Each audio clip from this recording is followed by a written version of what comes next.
Here we go. I was like, I'm just going to introduce myself. Okay, here we are. Yeah, so welcome.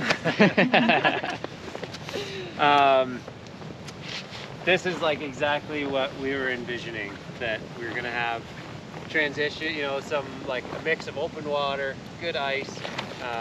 Conditions I think are like, they were perfect 2 hours ago when there was no snow on the ice.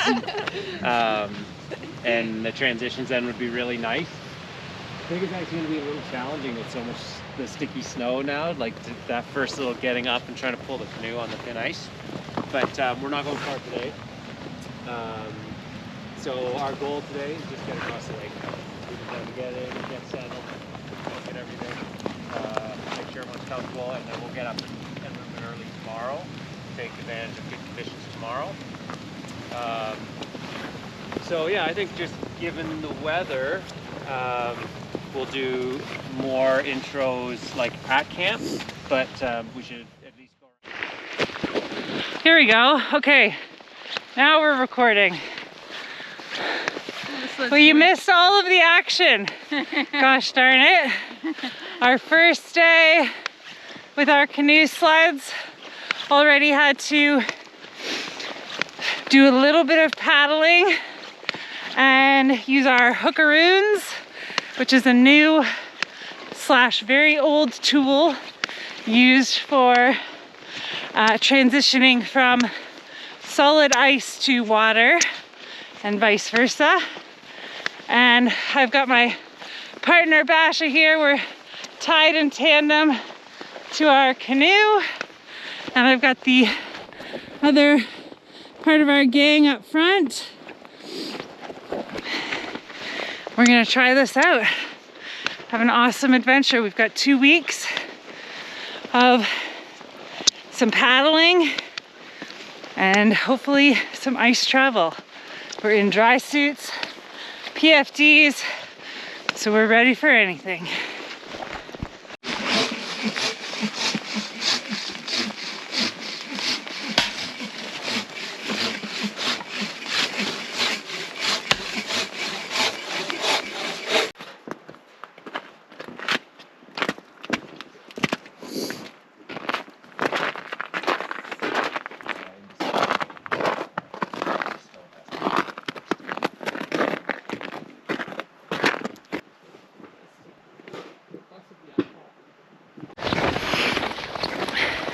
Okay, we are day 2 canoe sledding, and we just got started. We've been going for about 20 minutes, trying to figure out how to get these canoe sleds to track. And what we've found is that it's best to get in the track of the sled in front of you.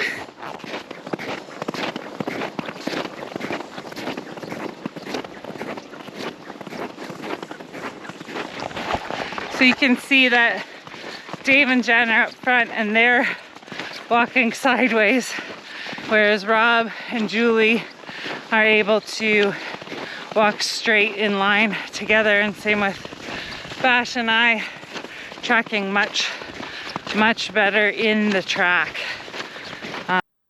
Another thing that we learned, and thankfully it only took us 2 or 3 days to figure this one out, was that as long as the canoe was back heavy, then the sled actually lifted and crested the snow and was a lot easier to steer. So that was one of the key learnings that we took away from canoe sledding, is that it definitely, the canoe needs to be back heavy. What's happening like right here is this is a front and a back paw. So it's direct register, and then front and the back land here, the front and the back land here, and on and on. So it's sort of galloping across? No, that would be a walking gait. So it would look like this. Yeah. As the back paw starts coming forward, the front lifts just before, and they land right on the same spot. Yeah. Wow.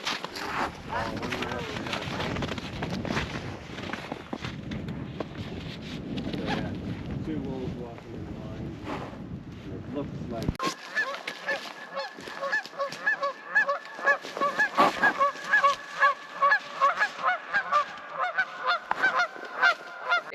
Is it counting up? 1, 2, 3, 4. Yeah. Okay. Okay. At the beginning, I missed it again! does it turn off by itself? send her back in. That's right. Do it again. What did you get? 2.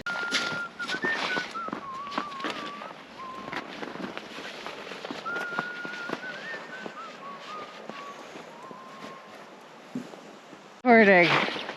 I see a picture of a person. I see a screen. Is it that what counting up? I think so. 7, yeah. Okay. We're getting something on film. We're about to sink.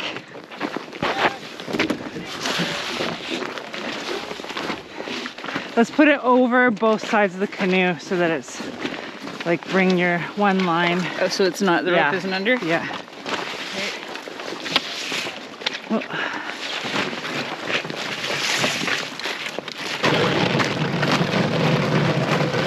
okay, let's get some speed.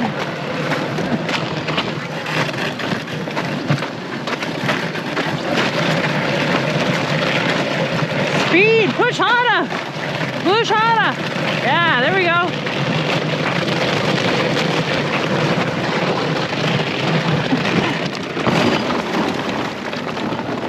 Woo!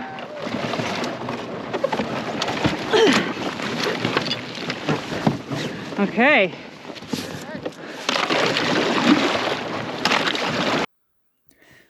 We did a lot of learning at the start of the trip, from how to turn on and off the GoPro to what is the best way to launch the canoe over the thin ice and into the open water. So we spent a lot of time figuring that out, and it took us a little bit to realize that taking the sleds off of the canoe and put the sleds on top of the canoe was actually the better way to launch the canoes into the open water.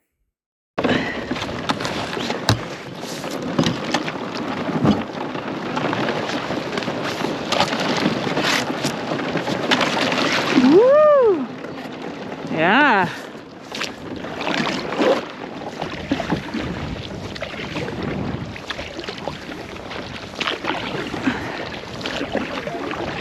We'll go right. Ramming speed.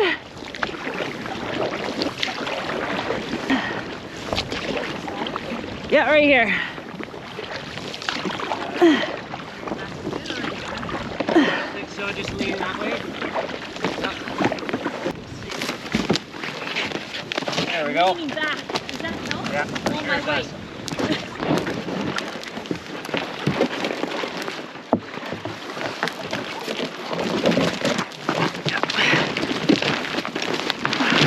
Whoa. Okay, yeah, just gonna back you up.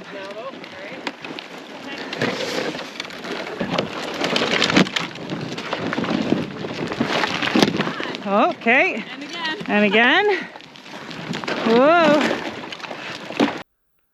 Leaving the sleds attached to the canoe while exiting the open water meant that the tops of the sled would catch on the ice and then break, which meant it was a lot more difficult to actually crest the weak ice. So later on in the trip, we learned that taking the sleds off is actually going to be easier, and we noticed that it slid up onto the ice much easier. Lean forward.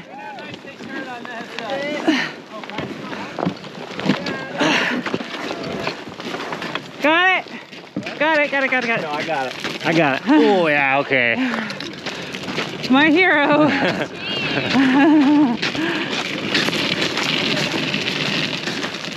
Okay. Whew. Yeah, just careful because it's still not super thick. Well, I kept feeling like you're breaking the bit you're gonna walk on almost.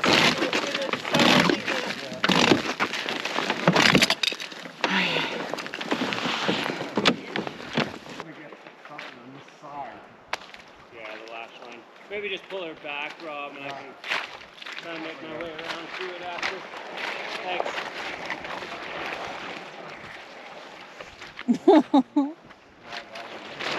Aww.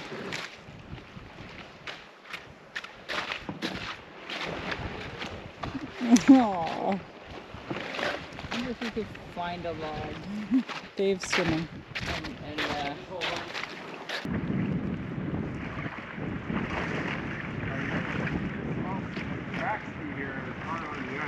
Yeah, that's I'm breaking up everything under the ski. There we go. Great. You couldn't get this side to go. Hop in, Rob. Shuttle service. This particular section was supposed to be a shortcut, but we found it full of weak ice and ended up having to backtrack our way back the way we came, and it ended up being quite the holy adventure. These are the types of challenges that we were able to try because we had the dry suits and PFDs on, and it certainly made us feel a lot more safe and adventurous. So we were grateful to have them. Our repertoire for navigating thin ice was growing, and that included a lot of tuck and roll and army crawl.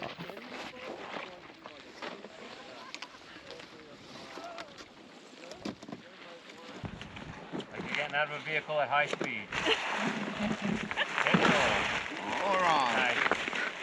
There.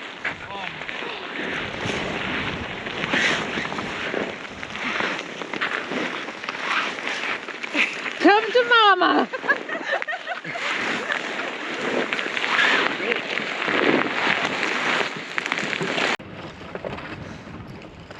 Woohoo! Oh, good. Oh yeah. High five. Woo! On to the portage.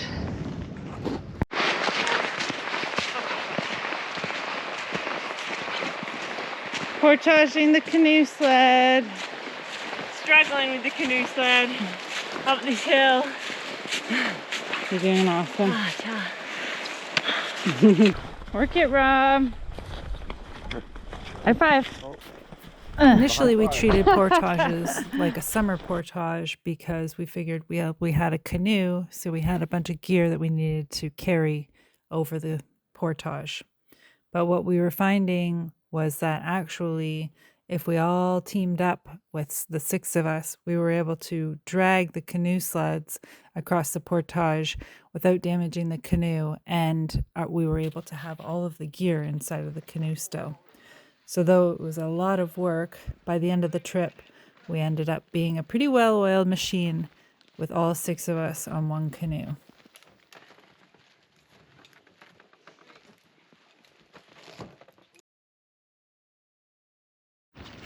The canoe sleds would glide over bare ice seamlessly, beautifully.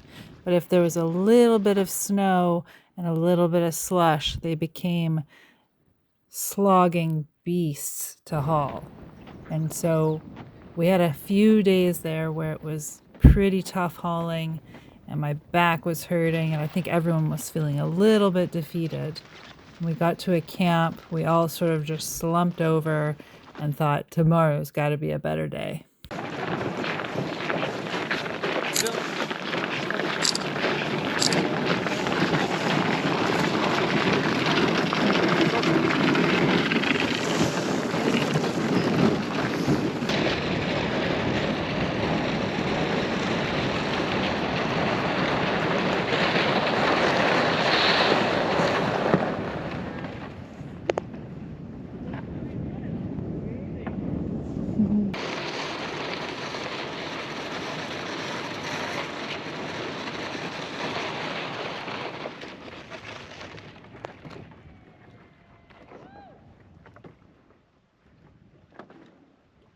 Nice one.